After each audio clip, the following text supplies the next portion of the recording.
Okay, so I just yacked myself through a complete image that I did and then realized my battery had died on my camera and basically didn't record any of it.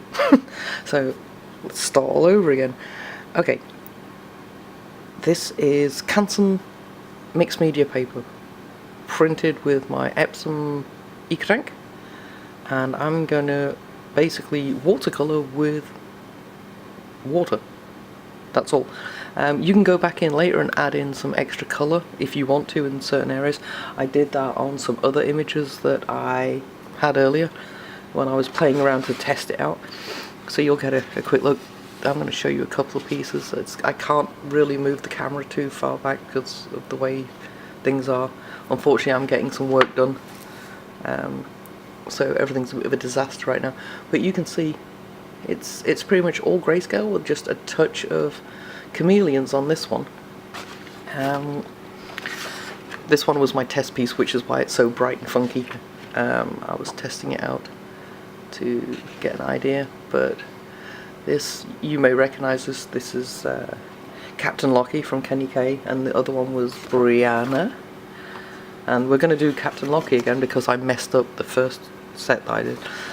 This one is actually pretty cool. This is just a splash of colour, you know, so you've got everything's done in grayscale. I don't know how good of a look you can get at this angle, you really can't. But that's just an image from, what do they call, Tuesdays? I'll have to have a look. I'll put it on the blog post. And this is obviously another Kenny K. This is the one that I just did when the camera battery died and I didn't realise it wasn't recording. So, and this is a power poppy that I'll be doing later on. You'll see all of these on the blog when it's done. But anyways, this is really cool. I would just, you know, having one of my usual moments like at 3 AM, as you do. It's like, oh, what can I mess with today? So basically, all I'm going to do is I'm going to use just like a little fine brush. I've got some of the H2Os and stuff, but I couldn't find my little fine one, and so I'm just using this. So you don't need any of the fancy watercolor brushes. I mean, if you've got them, if you watercolor on a regular basis, that's great. I actually have some beautiful Gansai Tambi. It's late again. Gansai Tambi watercolors, and I've never really had time to sit and play with them properly, which I really want to do.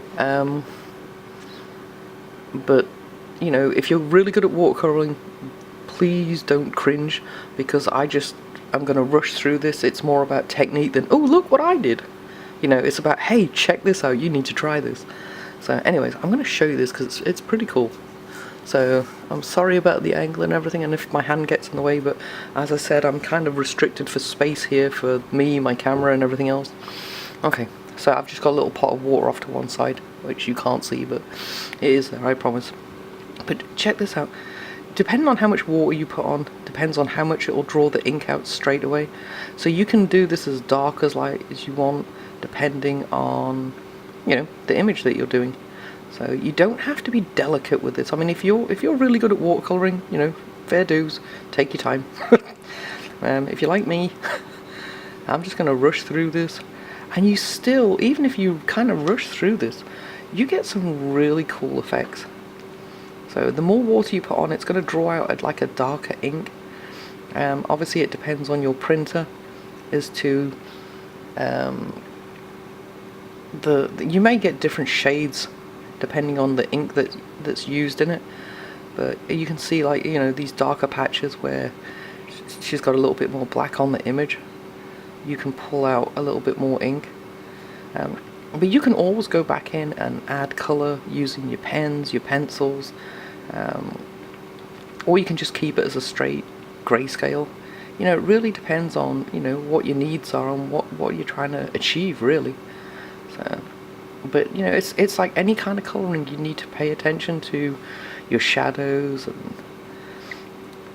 where everything is, like for highlights and stuff. But you know, it's one of those things, it doesn't have to be perfect. It's kind of got that hand-drawn caricature look to it, which I really like.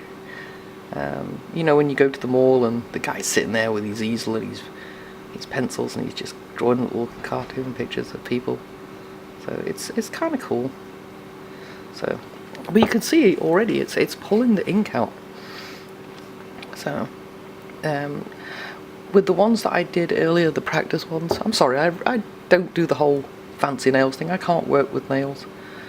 I'm much more of a hands-on, heavy labour kind of person. So you can ignore the really bad nails. But where was I? What was I saying? It's so late. Oh yeah. With this, I'm not going to colour, or should I say watercolour, outline the skin tones on this particular one. I did on some of them. Some of them I didn't, and I coloured with chameleon pens or my zigs and stuff. So it really depends on the image that you're doing as to, you know, whether you want to do this watercolour effect on all of it or just parts of it. You know, because you can go over it with your pens once it's dry, so you know you can add in depth like this as well. I quite often when I'm colouring, because I know some of you have seen some of the stuff that I colour with pens. I'm not your typical soft cutesy kind of colourer with the perfectly blended everything. It's just not me. I love seeing it, but you know it's not really my style. I'm way too much of a speed freak, I guess, as much as anything. It's like I have a 4-year-old, so finding time to colour is hard enough, but finding time to sit for like 4 hours and blend in skin and hair and stuff to absolute perfection, you know, it's not going to happen for me. You know, even if I liked that style and that was the style I enjoyed doing, I wouldn't have time to do it.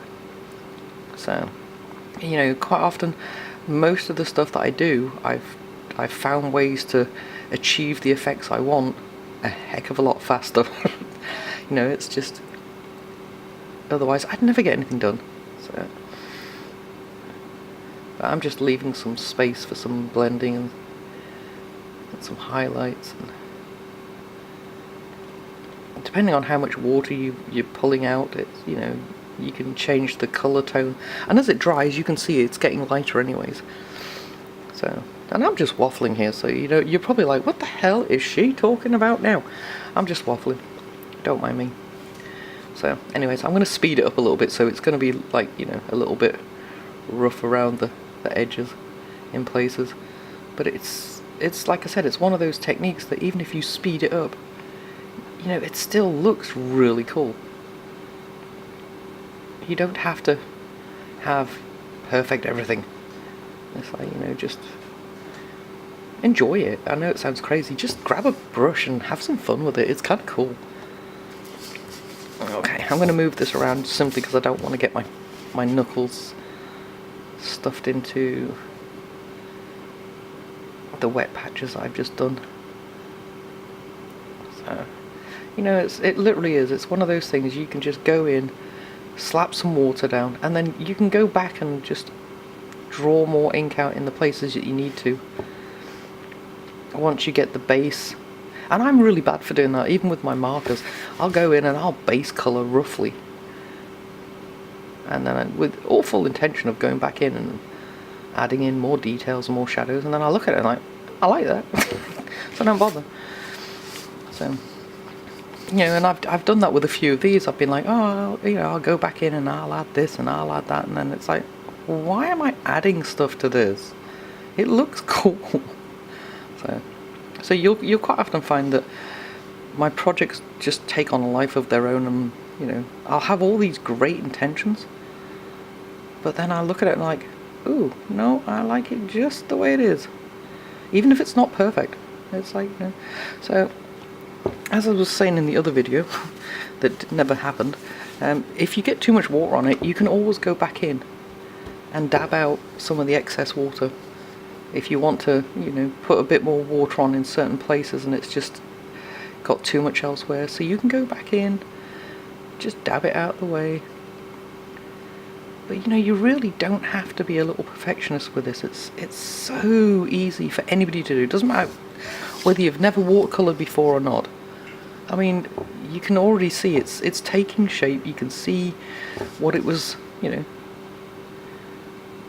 It's gone from like a regular line art to it's like suddenly it's, you know, you're colouring. It's an image.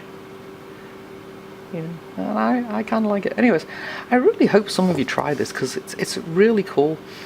Even if you go from like, you know, just a line art to just do black and white like this, or if you go in and do this and then add in bits of colour, you know, it's really cool. I'm gonna have a bunch of different images because it's not just for doing people. It's like, you know, obviously you saw a quick glance at the poppy one, which I really like, but I know it sounds crazy. Right now I've got so much stuff that I'm so far behind on project wise, like, and I've got so much new stuff that I want to show everybody and do, not videos, because I'll drive you all crazy if you end up having to watch videos of me waffling for like God knows how long. So anyways, there's a quick look. You know, obviously I missed that bit, go back in, just, you know, you can easily go back in and just touch up and draw more colour out and whatever, but try it, it's really cool. Let me think. Oh, you know what?